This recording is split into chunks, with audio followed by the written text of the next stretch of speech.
सहनाववतु सहनौ भुनक्तु सह वीर्यङ्करवावहै तेजस्विनावधीतमस्तु मा विद्विषावहै। ॐ शान्ति शान्ति शान्तिः।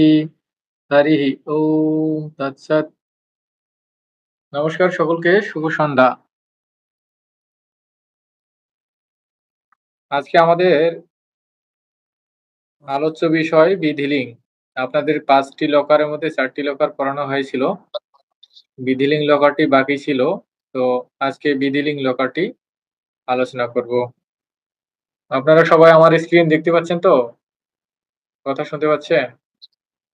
হ্যাঁ, শোনা যাচ্ছে, দেখা যাচ্ছে। ঠিক আছে। হ্যাঁ, নমস্কার, দেখা যাচ্ছে।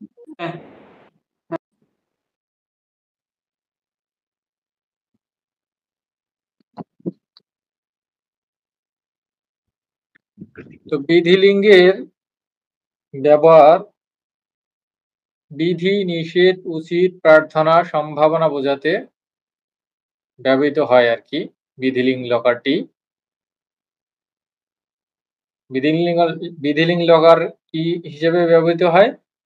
বিধি, নিষেধ, উচিত, প্রার্থনা, সম্ভাবনা ইত্যাদি বোঝাতে বিধিলিঙ্গ লকারের ব্যবহার করা হয়ে থাকে। আমাদের বাকি যেমন হচ্ছে কাল নির্দেশক যেগুলো লকার ছিল, লং লকার, তারপর লোড, তারপর সে লট লকার, লিড লকার, এগুলো হচ্ছে কাল নির্দেশক, কিন্তু এই লকারটি একটু ভিন্ন। বিধি, নিষেধ, উচিত, প্রার্থনা, সম্ভাবনা এগুলো বোঝাতে ব্যবহার হয়। তো এখানে বিধিলিঙ্গ লকারের বিভক্তির রূপগুলো দেয়া আছে। প্রথম পুরুষের ক্ষেত্রে এক বচনে ইয়াত, দ্বিবচনে ইয়াতাম, বহুবচনে ইউস। মধ্যম পুরুষের ক্ষেত্রে এক বচনে ইয়াস, দ্বিবচনে ইয়াতাম আর বহুবচনে ইয়াতা। উত্তম পুরুষের ক্ষেত্রে এক বচনে ইয়াম, দ্বিবচনে ইয়াওয়া, বহুবচনে ইয়ামা। তো বিভক্তির রূপগুলো সম্পর্কে আপনাদের ধারণা আছে, যেহেতু বাকি 4টি লকার পড়েছেন। তো বিধিলিঙ্গের এই বিভক্তি রূপগুলো এরকম। তো এখন দেখুন, এখানে আমরা লং লকারের লং লকারের বিভক্তির যে রূপগুলো দেখেছিলাম, আর বিধিলিঙ্গের বিভক্তির রূপগুলো একই রকম, শুধুমাত্র এখানে লং লকারের বিভক্তির সামনে একটা ইয়া যোগ করলেই হয়ে যাচ্ছে। যেমন লং লকারে ছিল প্রথম পুরুষে দ তাম অন, মধ্যম পুরুষে স তম ত, উত্তম পুরুষে অম ওয়া ম। তো বিধিলিঙ্গের ক্ষেত্রে একই রকম, শুধুমাত্র ইয়া যোগ করতে হচ্ছে, ইয়াত, ইয়াতাম, ইউস। আর বহুবচনের ক্ষেত্রে প্রথম পুরুষে বহুবচনের ক্ষেত্রে শুধু আলাদা, বাকিগুলো একই রকম, শুধু ইয়া যোগ করতে হচ্ছে। মধ্যম পুরুষে ইয়াস, ইয়াতাম, ইয়াতা, উত্তম পুরুষে ইয়াম, ইয়াওয়া, ইয়ামা। বোঝা গেল?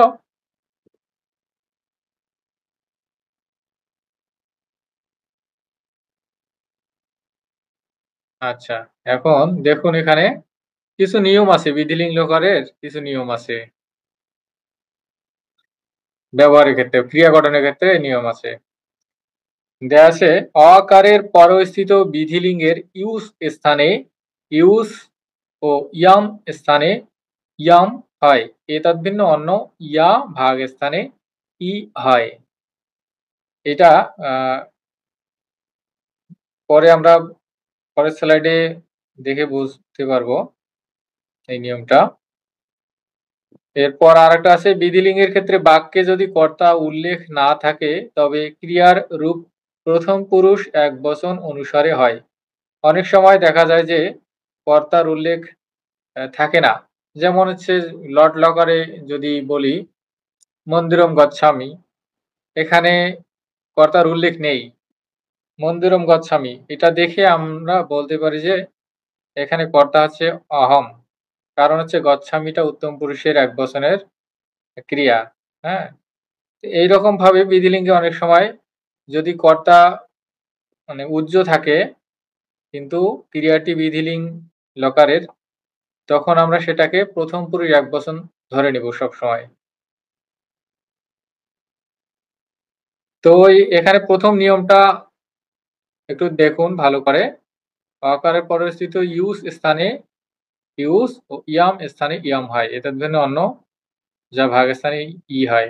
যেমন এখানে দেখুন, এখানে সেটা বলেছে এই যে এখানে ইউস এইটা আছে না, এখানে ইউস, এই ইউসের স্থানে এই ইয়া হ্রস্ব উকার এই জায়গায় হ্রস্বই ইয়া হ্রস্ব উকার দন্তস্বয় ফলন হবে।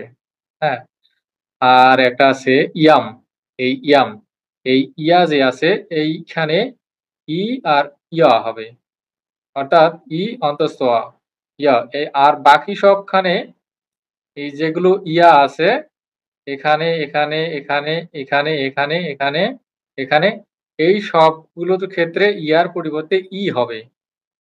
তো তখন কি দাঁড়াবে, এই যে এখানে যদি ইয়ার এখানে স্থানে ই হয় তখন কি হচ্ছে ঈদ, আবার এখানে ইয়ার স্থানে ই হলে ইয়া ইতাম।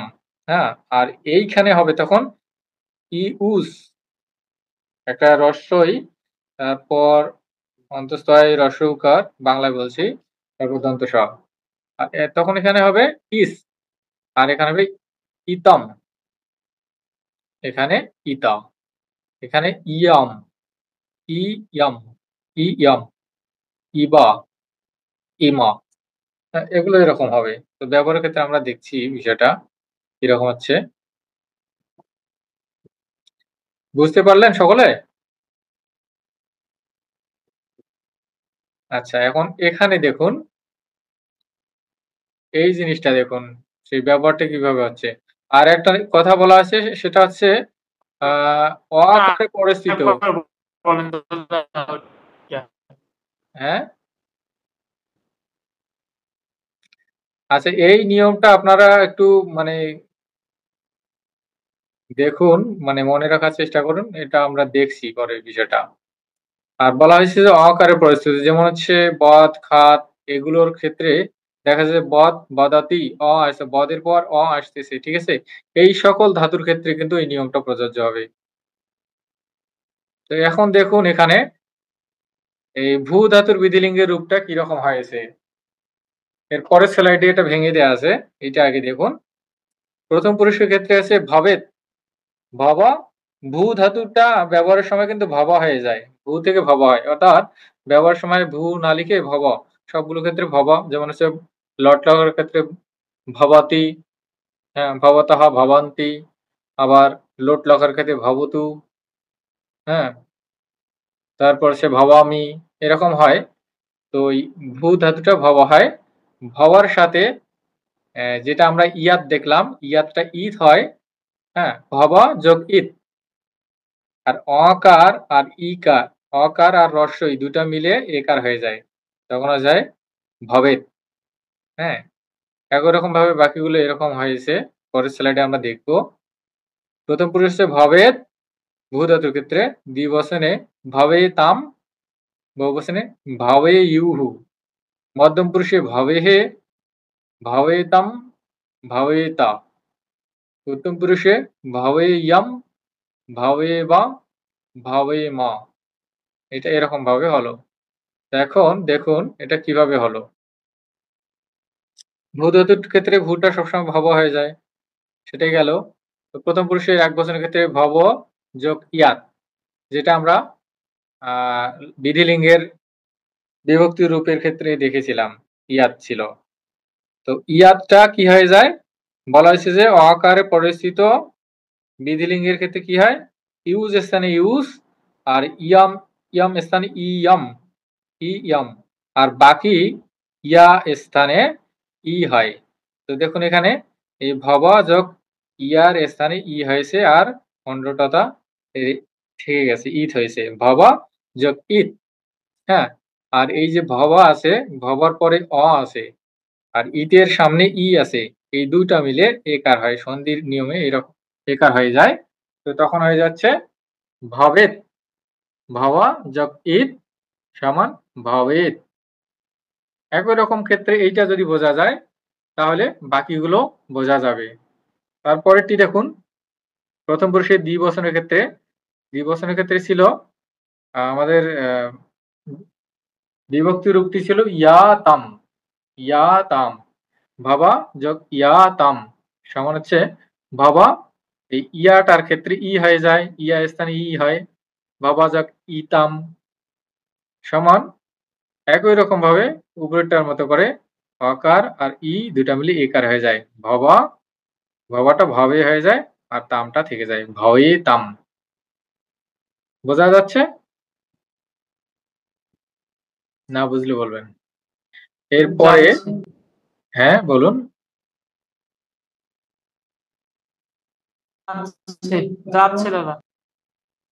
আচ্ছা, এরপর দেখুন যেটা বলা হয়েছে বিশেষ নিয়মটা, প্রথম পুরুষের বহু বচনের ক্ষেত্রে ইউজ, ভবা যোগ ইউজ, এই যে ইউজ এর স্থানে কি হয়, এই দেখুন এখানে অকার পরিস্থিত, এই ভূ থেকে ভব, ভব বয়ের পর অ আছে, তো এটা অকার পরিস্থিত হচ্ছে, অকার পরিস্থিতি ইউজ হচ্ছে, অকারের পর ইউজটা যুক্ত হচ্ছে, এজন্য এখানে সামনে একটা রস হয়েছে, ইউজ হয়েছে, হ্যাঁ, ভবা যোগ ইউজ হয়েছে। একই রকম ভাবে অ আর ই মিলে একার হয়েছে ভবে ইউজ। আর এই ভবে ইউজটা দেখুন এখানে ভবে ইউহু হয়েছে, এটা হচ্ছে বিসর্গ, সন্ধি আপনাদের পড়ানো নেই, এটা হচ্ছে রজাত বিসর্গ আর স্বজাত বিসর্গ। যে এরকম ভাবে আমরা ওই যে তি তস অন্তিটা পড়েছি, তসটা তহ হয়েছে, মি ওয়াস মস, ওয়াসটা ওয়াহ হয়েছে, মসটা মহ হয়েছে, এইটার ক্ষেত্রে একই রকম ভাবে এরকম হয়েছে, এই দন্তস্বরটা উঠে গিয়ে বিসর্গ হয়েছে, হ্যাঁ। তো কি হলো, ভবযোগ ইউজ সমান ভবে ইউজ, আর সেটা থেকে ভবে ইউহু। আর এইটা আপনাদের উচ্চারণের সময় বলা হয়েছে, যখন আপনাদেরকে বর্ণমালা উচ্চারণ পড়ানো হয়েছে, যে বিসর্গ যদি থাকে, বিসর্গের পূর্বে যে স্বরটা থাকে, ওই বিসর্গের মানে বিসর্গটা কিন্তু হ হয়ে যায় উচ্চারণের সময়, হ হিসেবে উচ্চারণ করি। তো বিসর্গের পূর্বে যে স্বরটা থাকে, ওই বিসর্গেও সেই স্বরটা যুক্ত হয়, বিসর্গটা হ হয়ে যায়। যেমন এখানে হচ্ছে ভবে ইউ, ভবে ইউ আছে, আর বিসর্গটা যদি হ হয়, তখন হয়ের সাথে হ্রস্ব উকার হু, ভবে ইউ হু। ঠিক আছে, এটা এরকম ভাবে হলো। দাদা, দাদা বিসর্গটা কিভাবে হয়েছে আবার একটু যদি বলতেন, ইউস বা ইউস থেকে। এইটা আপনাদের এই স্বজাত বিসর্গ আর একটা রজাত বিসর্গ আছে, হ্যাঁ। ওইটার নিয়মে হয়েছে যেরকম ভাবে আপনারা লট লকার পড়েছেন না, লট লকার যেমন ছিল হচ্ছে, আপনার ব্যাকরণ কণিকা খুলেই দেখতে পাবেন, তি তস অন্তি, প্রথম পুরুষের ক্ষেত্রে এক বচনে ছিল তি, দ্বিবচনে ছিল তস, আর বহু বচনে ছিল অন্তি।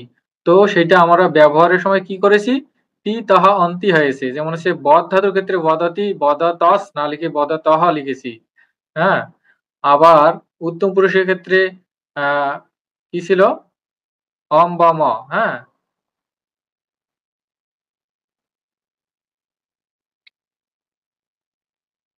মি বস মস, উত্তম পুরুষের ক্ষেত্রে ছিল মি বস মস, যেমন হচ্ছে বদামি, বদ থেকে বদামি, আকার একটা এসে যায়, সেটা থাকুক বদামি, বদা বস, মি বস মস ছিল। তো বদা ওয়াস না বলে আমরা ওয়াদা ওয়াহা, আর ওয়াদা মস না বলে ওয়াদা মহা বলেছি। তো ওই রকম ভাবে মানে যে দন্ত স্বটা আছে সেটা উঠে যায়, এটা আছে স্বজাত বিসর্গ। আপনাদের যখন সন্ধি পড়ানো হবে তখন দেখতে পাবেন স্বজাত বিসর্গ আর রজাত বিসর্গ দুইটা আছে। তো এইরকম ভাবে স্বটা উঠে যাচ্ছে, সেখানে বিসর্গ হয়ে যাচ্ছে। আর বিসর্গের উচ্চারণটা কিরকম হয়, বিসর্গটা হ উচ্চারিত হয়, হ্যাঁ। আর হয়, আর বিসর্গে যে কোন স্বরটা যুক্ত হবে, বিসর্গের পূর্বে যে স্বর থাকে সেই স্বরটা বিসর্গের সাথে যুক্ত হয়, অর্থাৎ হয়ের সাথে যুক্ত হয়। বোঝা গেছে? হ্যাঁ, বোঝা গিয়েছে। দাদা আচ্ছা, আমি এই যে ওই আগের স্লাইডে যে আমরা নিয়মটা দেখলাম, সেখানে তো দুইটা ক্ষেত্রে বলছে যে ইয়সু ইউস আর ইয়ম এইখানে হবে, কিন্তু এই স্লাইডে তো সবগুলোতেই রস্বই হয়েছে। না সেটা দেখছি, এরপরে আছে তো, এই যে শেষে আছে তো, এইটা এখানে দেখতে পাচ্ছেন কার্সর, এখানে আছে তো, এটাতে তো যায়নি এখনো। না আচ্ছা আমি, সেটা বলিনি। হ্যাঁ বলুন। মানে একটা নিয়ম দেখলাম না, অকারের উম, অকার যদি থাকে তাহলে ইউস এর স্থানে ইউস হবে, হ্যাঁ আর ইয়াম স্থানে ইয়ম, এই দুই স্থানের কথা লেখা, হ্যাঁ, কিন্তু দ্বিতীয় স্থানের কথা বলা আছে। আর এর পরেরটা দেখুন, এতদ ভিন্ন, এতদ ভিন্ন অন্য ইয়া ভাগস্থানে ই হয়। এই দুইটা ছাড়া অন্য সবগুলোর ক্ষেত্রে যেখানে যেখানে ইয়া আছে সেখানে ই হয়। দেখেন এখানে।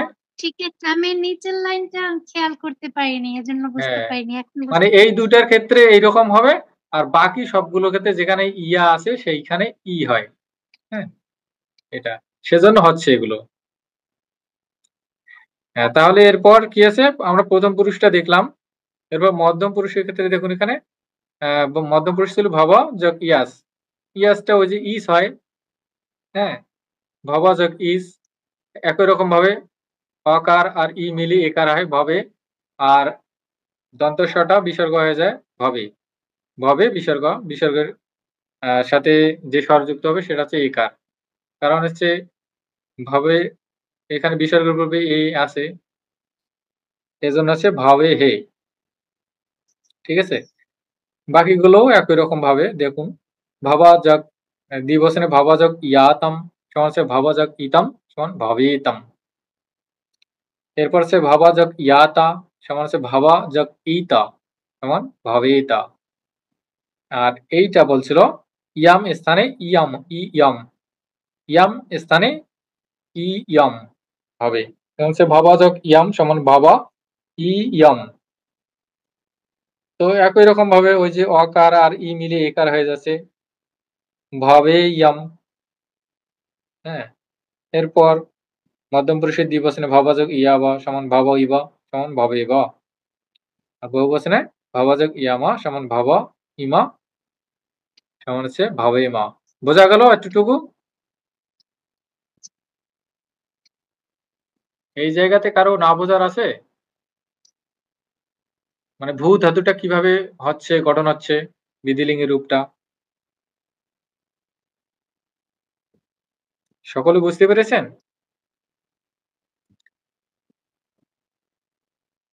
বুঝতে পেরেছি দাদা। আচ্ছা, বুঝে থাকলে আমরা পরের স্লাইডে যাই। এখন যদি ওটা বুঝে থাকেন তাহলে এই বদ ধাতুর ক্ষেত্রে আপনাদেরকে এগুলো লিখতে হবে। আপনারা যদি না বুঝে থাকেন এখনো বলতে পারেন। আর যদি বুঝে থাকেন তাহলে বদ ধাতুটাও একই রকম ভাবে আপনারা গঠন করবেন, বিধিলিঙ্গের রূপ গঠন করবেন। তিনটা দেয়া আছে। প্রথম পুরুষের এক বচনের রূপটা করে দেয়া আছে, মধ্যম পুরুষের আর উত্তম পুরুষের, না দুঃখিত, প্রথম পুরুষের এক বচন রূপ করা আছে, দ্বিবচন এবং বহুবচন করতে হবে। মধ্যম পুরুষের দ্বিবচন রূপটা করা আছে, প্রথম পুরুষ এক বচন এবং সে বহুবচনটা করতে হবে। উত্তম পুরুষের ক্ষেত্রে বহুবচন রূপটা দেয়া আছে, এক বচন এবং দ্বিবচনের রূপটা গঠন করতে হবে। তাহলে করে ফেলুন।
করতে পেরেছেন?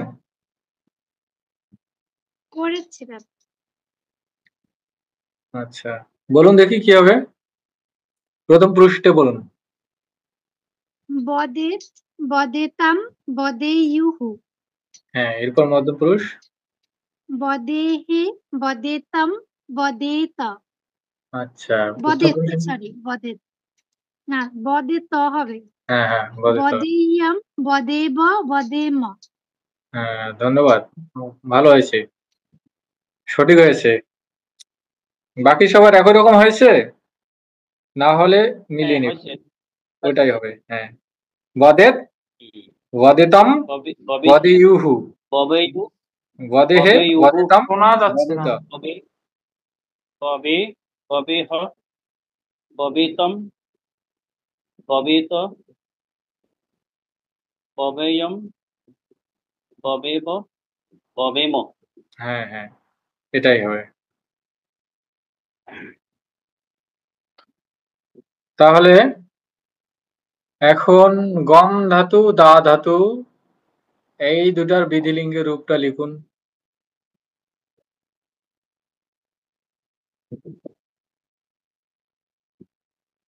আচ্ছা, যারা বলতে পারবেন এমনিতে চেষ্টা করুন।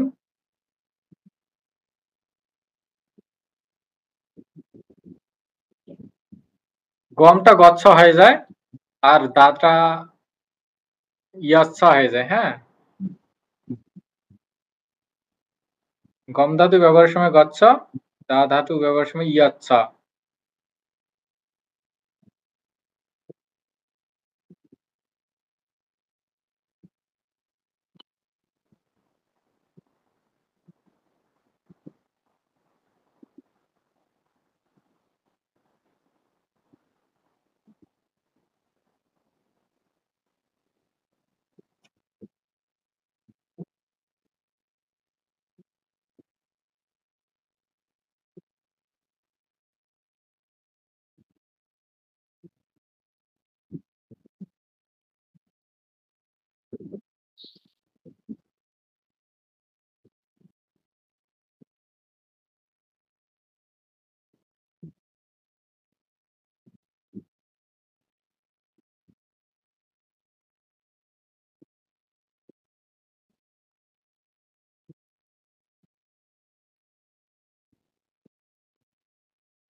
বলুন দেখি। গচ্ছতি হবে না? গচ্ছতি গচ্ছতি হবে। গচ্ছেত হ্যাঁ, গচ্ছত গচ্ছেতাম গচ্ছেয়ুঃ হ্যাঁ, মধ্যপুরুষ। গচ্ছেহে গচ্ছেতম গচ্ছেত গচ্ছেয়াম গচ্ছেব গচ্ছেম। হ্যাঁ, গচ্ছে ইয়াম না, কিন্তু গচ্ছে ইয়ম, আকার হবে না। হ্যাঁ, ইয়ম ইয়ম হ্যাঁ, গচ্ছে না ইয়ম। আকার দিন। এরপর দা ধাতুটা অন্য একজন বলুন দেখি, কে লিখেছেন? তা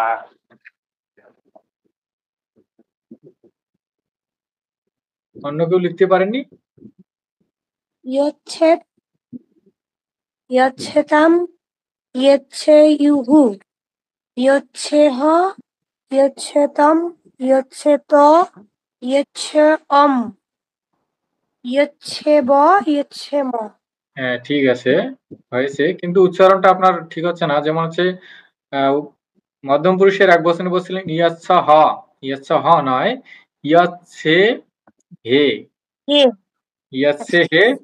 এবং হচ্ছে উত্তম পুরুষের এক বচনে যেটা বললেন ইয়াচ্ছে অম, ইয়াচ্ছে অম নয়, ইয়াচ্ছে ইয়াম। ওই ইয়ম। অন্তস্থ অটা ইয়া, ইয়া, ইয়া, ইয়া, ঠিক আছে, ইয়াচ্ছে ইয়াম। ইয়াম। হ্যাঁ, ঠিক আছে।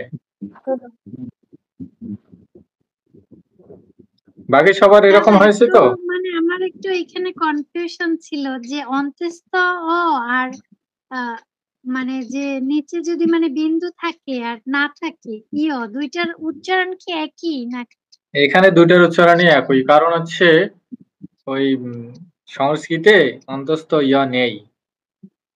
ঠিক হ্যাঁ, আছে, এটা আমি খেয়াল করেছি, কিন্তু যখন ওইটারই বাংলা লেখি তাইলে আমরা দেই কেন, এটাও আমি আমরা যে ভেবেছি, কিন্তু এটা বোঝার জন্য দিয়ে দেই উচ্চারণ ইয়ার, এজন্য দিয়ে দেই। সেটা ওই অন্তস্থ জ উচ্চারণ তো থাক। একই। হ্যাঁ, দুটো উচ্চারণ একই, কারণ হচ্ছে সংস্কৃতে অন্তস্থ ইয়া নেই। ওই যেটা অন্তস্থ জ ওইটাই ইয়া এর মতো উচ্চারণ। আমরা বাংলা এটা উচ্চারণের সুবিধার জন্য এটা লিখি। হ্যাঁ, ওই যেটাই থাকুক একই হবে। আচ্ছা, এবার বুঝতে পেরেছি, দুইটা আর কি উচ্চারণ একই, এটা থাকলে হ্যাঁ, যা দুটো করবো উচ্চারণ। এটাও বাংলায় আছে ঠিক উচ্চারণ আছে। আলাদা, কিন্তু সংস্কৃতে একই উচ্চারণ। সংস্কৃতে একটাই বর্ণ, দেবনাগরীতে দুইটা নেই, বাংলার ক্ষেত্রে দুইটা। এখন কি বলা হয়েছে এখানে দেখি, বিধিলিঙ্গের প্রয়োগ। তো বিধিলিঙ্গ আমরা কি মানে কোথায় কোথায় প্রয়োগ করব? প্রথমে আমরা দেখছিলাম বিধি, নিষেধ, উচিত, এগুলোতে। তো বলা হচ্ছে বিধি অর্থে ধাতুর উত্তর বিধিলিঙ্গ হয়। বিধি দ্বিবিধ, প্রবর্তনা ও নিবর্তনা। সৎকর্মে প্রবৃত্তি দানের নাম প্রবর্তনা, অসৎকর্ম হইতে নিবৃত্ত থাকার নাম নিবর্তনা। তো বিধিটা বলছিল যে বিধি অর্থে আমরা ব্যবহার করি। তো বিধিটা হচ্ছে এরকম, বিধিটা হচ্ছে দুই রকম, একটা হচ্ছে সৎকর্মের প্রবৃত্তি দান, আর একটা অসৎকর্ম হইতে নিবৃত্ত থাকা, প্রবর্তনা আর নিবর্তনা। সৎকর্মের যেটা প্রবৃত্তি দেয় সেটা হচ্ছে প্রবর্তনা, আর অসৎকর্ম হইতে নিবৃত্তি থাকার নামটা হচ্ছে নিবর্তনা। যেমন হচ্ছে সত্য বলবে, এটা হচ্ছে একটা মানে সৎ কর্মে প্রবৃত্ত করা হচ্ছে। হ্যাঁ, সৎকর্মের প্রবৃত্তি দেওয়া আছে, সত্য বলতে বলা হচ্ছে। তো সত্যম ওয়াদেত, আবার বলা হয়েছে যে মিথ্যা বলো না, মিথ্যাম না ওয়াদেত, মিথ্যা থেকে নিবৃত্ত করতেছে। তো এটার নাম হচ্ছে নিবর্তনা। তো এইটা হচ্ছে বিধি, এই দুটো হচ্ছে বিধি। বিধি অর্থে আমরা বিধিলিঙ্গের ব্যবহার করতে পারি। দেখুন এখানে সত্যম বাদেত, এখানে কিন্তু কর্তা নেই, কর্তা নেই এখানে। তো কর্তা আমরা কি ধরে নিব? প্রথম পুরুষ একবচন। প্রথম পুরুষ এক বচন, প্রথম পুরুষ এক বচন। তখন কি হবে? প্রথম পুরুষ এক বচন কি হবে? প্রথম পুরুষের এক বচন আমরা কোনটাকে ধরবো? ভবান, ভবান সত্যম বদেত, আপনি সত্য বলবেন। ভবান মিথ্যা, মিথ্যাম না বদেত, আপনি মিথ্যা বলবেন না। অথবা সহা ধরতে পারি আমরা, প্রথম পুরুষ এক বচন, দ্বিবচন হবে না, বহুবচন হবে না, একবচনই হবে। এরপর কি বলছে, ক্রিয়াদ্বয়ের কার্যকারণ বোধ হইলে উভয় ক্রিয়ার ভবিষ্যৎকালে বিকল্পে বিধিলিং হয়, যথা যদি প্রিয় বলো সবার প্রিয় হবে। ক্রিয়াদ্বয়ের কার্যকারণ বোধ হলে মানে একটার সাথে একটা সম্পর্ক যুক্ত হলে ভবিষ্যৎকাল হিসেবে আমরা ব্যবহার না করে এটাও ব্যবহার করতে পারি, বিধিলিঙ্গ ব্যবহার করতে পারি। ঠিক আছে, আমরা ভবিষ্যৎকালও ব্যবহার করতে পারি, বিকল্প হিসেবে বিধিলিঙ্গ ব্যবহার করতে পারি। যেমন বলা হয়েছে, যদি প্রিয় বলো সবার প্রিয় হবে। ইয়াদি প্রিয়ম ওয়াদেত সর্বস্য প্রিয়াহ ভাবেত। ঠিক আছে, তো এই হলো দাদা দ্বিতীয় বাক্যটা লেখাটা একটু কঠিন, 2 নাম্বার নিয়মটা একটু সহজ ভাষায় বলে দিলে ভালো হতো। ক্রিয়াদ্বয়ের কার্যকরণ এটা বুঝতে পারছি না খুব একটা। ক্রিয়াদ্বয়ের কার্যকারণ মানে একটা ক্রিয়ার সাথে সম্পর্কযুক্ত আরেকটা। যেমন যে কন্ডিশনাল পড়েননি বাক্য, একটার সাথে ইফ, তুমি যদি এটা করো তাহলে ওটা হবে, এইটা বোঝাচ্ছে। ঠিক আছে, মানে হ্যাঁ, যদি সত্য বলে তখন সে প্রিয় হবে, সত্য না বললে তো প্রিয় হবে না। এই যে একটার সাথে একটা সম্পর্কযুক্ত, এটা হচ্ছে ক্রিয়া, দুইটা ক্রিয়ার কার্যকারণ। দুইটা ক্রিয়া একই সাথে সম্পর্কযুক্ত, একটার সাথে একটা না হলে আরেকটা সংগঠিত হবে না। এটা হচ্ছে কার্যকারণ, দুই ক্রিয়ার কার্যকারণ। বলার সাথে হওয়ার সম্পর্ক, হ্যাঁ, এটা সকলের বোঝা গেছে?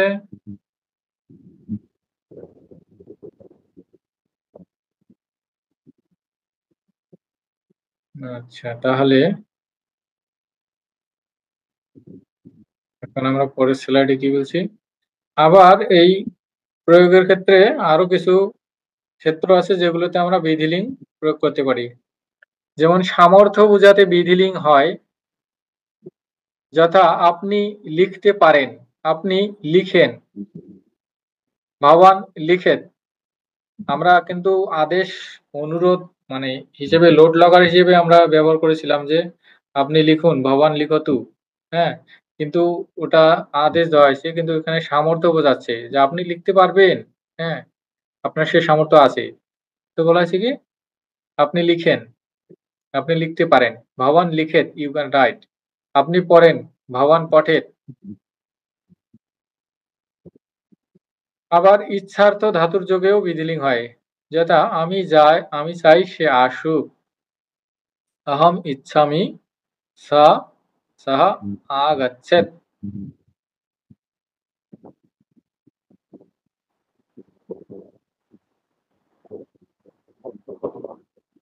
আবার দেয়া আছে সম্ভাবনা অর্থে বিধিলিং হয়, যথা সে মন্দিরে আসতে পারে, সাহা মন্দিরম আগাচ্ছেত। তো এগুলোর ক্ষেত্রেও আমরা বিধিলিং ব্যবহার করতে পারি। একটা হচ্ছে সামর্থ্য বোঝাতে, আবার ইচ্ছার্থ ধাতুর যোগে, যেমন হচ্ছে ইস ধাতুর ইচ্ছামি, এই ধাতুটার ক্ষেত্রে আমরা বিধিলিং ব্যবহার করতে পারি। আবার সম্ভাবনা অর্থেও বিধিলিং ব্যবহার করতে পারি। সে মন্দিরে আসতে পারে, সাহা মন্দিরম আগাচ্ছেত, আমি সেখানে যেতে পারি, আহম তত্রা গচ্ছেয়াম, আমি সেখানে যেতে পারি। এই হলো বিধিলিঙ্গের ব্যবহার। বোঝা গেছে?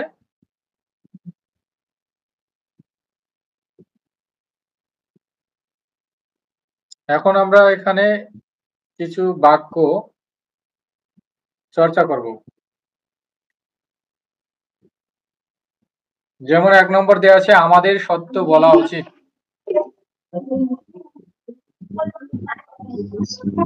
আমরা যে ব্যবহারগুলো দেখলাম এতক্ষণ, সামর্থ্য বোঝাতে, ইচ্ছার ধাতুর ব্যবহারে, আবার হচ্ছে সম্ভাবনা অর্থে,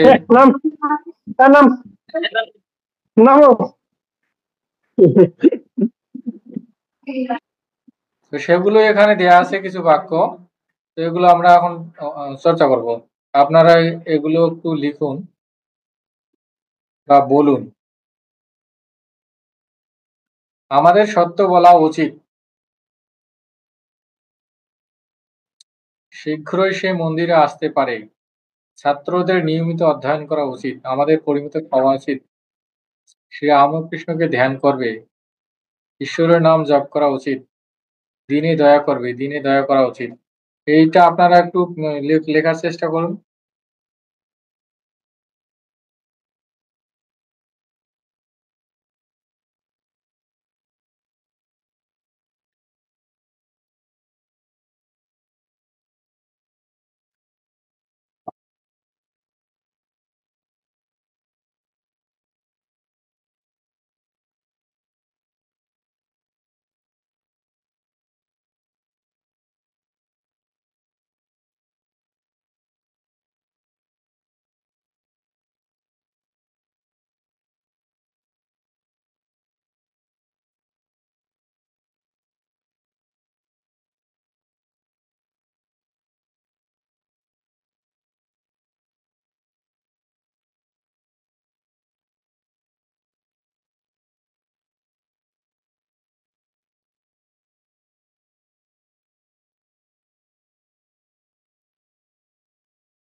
ক্লাস কেটে যাবে, আবার জয়েন করবেন।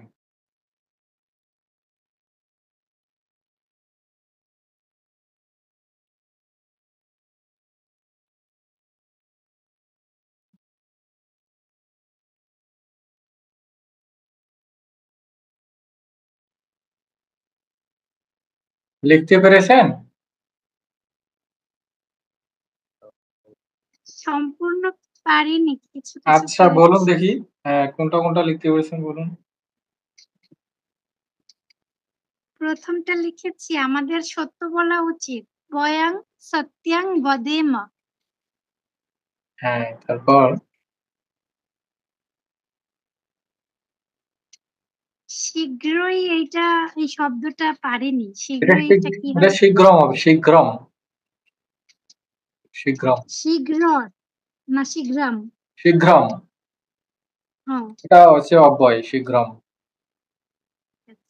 শীঘ্রম সহ মন্দিরং অগচ্ছত। অগচ্ছত লিখেছেন? হ্যাঁ, অগচ্ছত। অগচ্ছত লিখলে তো সেটা লং লকার হয়ে গেল। ও সরি, গচ্ছেদ হবে, ভুল হয়ে গেছে। গচ্ছেদ হবে। গচ্ছেদ লিখলে কি হবে জানেন? যেতে পারে। আর উপসর্গ যুক্ত করলে আসতে পারে। গচ্ছেদ। ও হ্যাঁ, আগচ্ছত, এটাই লিখতে আ চাইছিলাম, তখন ভুল হয়ে গচ্ছদ গেছে। নয় কিন্তু, গচ্ছেদ। শীঘ্রম, আগচ্ছেদ। হ্যাঁ, শীঘ্রম সহ মন্দিরম গচ্ছেদ। এরপর আগচ্ছেদ। ছাত্রদের নিয়মিত অধ্যয়ন করা উচিত। নিয়মিত, এটা পারিনি এই শব্দটা। এটা নিয়মিতম, নিয়মিতম। ছাত্রাः নিয়মিতম পঠেয়ুঃ। পঠেয়ুঃ। ঠিক আছে, পঠেয়ুঃ। আরে দাদা, অধ্যয়নং হবে না, অধ্যয়নং তপ। হ্যাঁ, অধ্যয়নম, ওইটা পঠেয়ু হয় পড়াশোনা। আর এটা হচ্ছে অধ্যয়নম, ক্রি ধাতু দিয়ে আমরা করব, যেহেতু অধ্যয়ন করার কথা বলা হয়েছে। অধ্যয়নম তপঃ নয়, ওটা তো আলাদা গেল। ছাত্রাः নিয়মিতম অধ্যয়নম অধ্যয়ন। কুর্युः। করা উচিত, ছাত্রদের নিয়মিত অধ্যয়ন করা উচিত। ছাত্রাः নিয়মিতম অধ্যয়নম কুর্युः। ক্রি ধাতুতে বিধিলিঙ্গ হলে, সেটা বহুবচন যেহেতু প্রথম পুরুষ, সেজন্য কুর্युः হবে। আচ্ছা, এরপরে আমরা দেখে নেব এগুলো। আমাদের পরিমিত খাওয়া উচিত, এটা কি হবে? পরিমিতটা কি হবে ওই পরিমিতম, শব্দটা? পরিমিতম। ও আমাদের হচ্ছে বয়ং পরিমিতম খাদেম। খাদেম, হ্যাঁ খাদেম, বয়ম পরিমিতম খাদেম। এরপরেরটা শ্রীরামকৃষ্ণকে ধ্যান করবে। শ্রীরামকৃষ্ণায় ধ্যানেত। ধিয়া ধিয়া ধ্যানেত ধ্যানেত না, ধ্যায়েত। শ্রীরামকৃষ্ণম, ध्यायेत् कर রামকৃষ্ণায় না, রামকৃষ্ণম ধ্যায়েত। অথবা करोमि ধ্যানম ধ্যানম কুরিয়াত, ধ্যানম কুরিয়াত বলতে পারি আমরা, ক্রিয়া ধাতুর ব্যবহার করতে পারি। হ্যাঁ, এরপরেরটা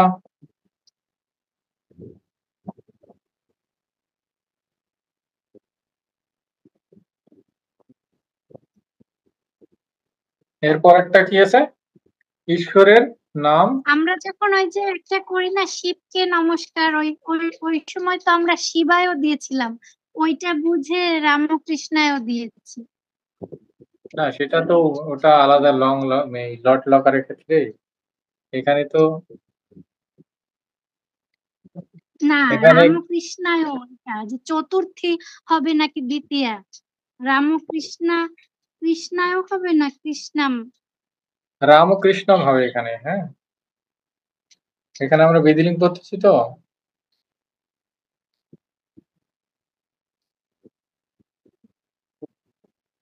ক্রি ধাতুর এটা একটু লিখে দিলে ভালো হতো, এটা ক্রি আমরা ধাতুটা বুঝতে ওটা পারছি। আচ্ছা ওটা একটু বিধিলিঙ্গ, আলাদা হয়তো এজন্য। এটা একটা মনে হয় ইয়া আছে, ওইটা শেয়ার করলে হবে। আপনাদের গ্রুপে শেয়ার করা আছে কিনা বিভিন্ন ধাতুর? হ্যাঁ হ্যাঁ করা আছে কিন্তু হ্যাঁ, তাহলে এটা ওখানে আর কি দেখলে, করা হয়নি। হ্যাঁ ওখানে দেখ, ঠিক উত্তরগুলো আছে বলে ঠিক আছে। উত্তরগুলো লিখে দিলে একটু ভালো হতো। হ্যাঁ উত্তরগুলো হ্যাঁ পরের হ্যাঁ স্লাইডে এটা আছে, বানান। পরের স্লাইডে উত্তরগুলো পরের ও স্লাইডে আচ্ছা আছে। শ্রীরামকৃষ্ণম ধিয়ায়েত বা ধ্যানম কুরিয়াত করবে। আবার কি বলছে? আহ ঈশ্বরের নাম ঈশ্বরের জপ নাম করা জপ উচিত। করা। হ্যাঁ, ঈশ্বরের নাম, ঈশ্বরেচ্ছিয়া নামম জপ করা উচিত। জাপেত, জপ থেকে জাপেত। এরপর দিনে দয়া করবে, দিনে দয়া করা উচিত। সৎ কাজে প্রবৃত্তি অথবা উচিত অর্থে ব্যবহার হচ্ছে, দুটাই একই। তাহলে কি হচ্ছে, এটা যখন আমরা এমনিতে লট লকার দেবো তখন কিন্তু চতুর্থী হবে, কিন্তু এখন বিধিলিঙ্গের ক্ষেত্রে কি হবে? দ্বিতীয় বিভক্তি হবে। এখানে দ্বিতীয় না, এখানে সপ্তমী বিভক্তি হবে। দিনে দয়াম কুরিয়াত, তিনি দয়া করা উচিত বা তিনি দয়া করবে। দেখুন এখানে পরের স্লাইডে উত্তরগুলো আমাদের আছে, এগুলো দেখে নিন।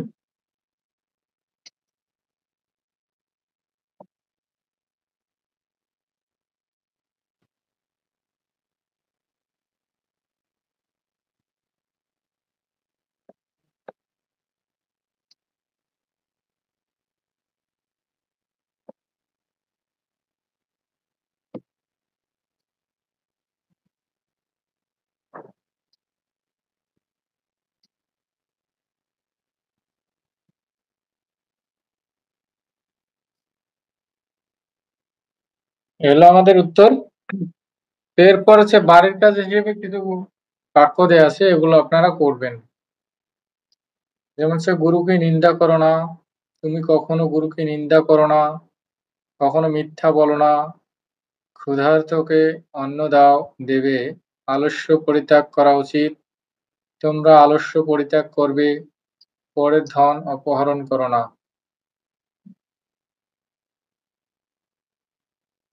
আপনারা এগুলো ক্রি ধাতু দিয়ে কখনো এটা কি হবে? কখনোর সংস্কৃত কদাপি,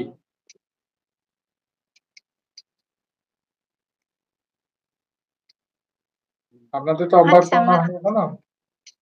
এটা আপনারা ক্রি ধাতু দিয়েও করতে পারেন, অথবা যেটা ধাতু মানে ক্রিয়া আছে, যেমন এখানে নিন্দা, নিন্দেত, এটা দিয়েও করতে পারেন, বা নিন্দাম, কুরিয়াত, না কুরিয়াত, এরকম ভাবে করতে পারেন। আর পরিত্যাগ এটা কি হবে ধাতুটা? পরিত্যাগ হচ্ছে পরিত্যাস, ও, ত্যাগ থেকে তিয়াস ধাতু, তিয়াস, হ্যাঁ তিয়াস থেকে। হ্যাঁ হ্যাঁ বুঝতে আলস্য পরিত্যাজেত, অথবা ক্রি ধাতু দিয়ে আর পরিত্যাগম। অপহরণ এটাও আমাদের কাছে নতুন, অপহরণ আগে পাইনি।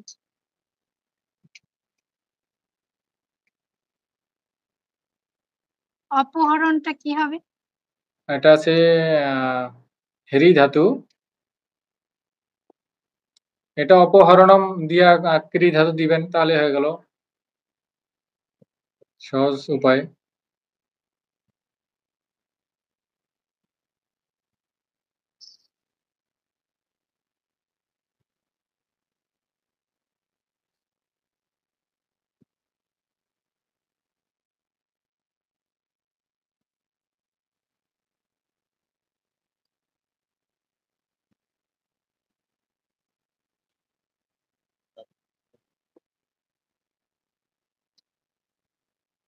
তো এগুলো বাড়ির কাজগুলো করে পাঠিয়ে দিবেন, হ্যাঁ। এগুলো একটু লিখ, ক্লাস শেষ করে দিচ্ছি তাহলে। এগুলো একটু লিখলে 1 মিনিট, হ্যাঁ, এগুলো একটু লিখতাম দাদা, দুইটা আছে দাদা, বুঝতে পারিনি। বাড়ির কাজগুলো একটু লিখতেছি আর কি দাদা, 2 মিনিট। ও, এটা তো পিডিএফটা শেয়ার করে দিব গ্রুপে। ও দেবেন? হ্যাঁ অবশ্যই। ও ও দাদা ক্লাসটা পাবো তো না? ক্লাসটা ক্লাস তো পাঠাই। রেকর্ডিং দিয়ে দিব।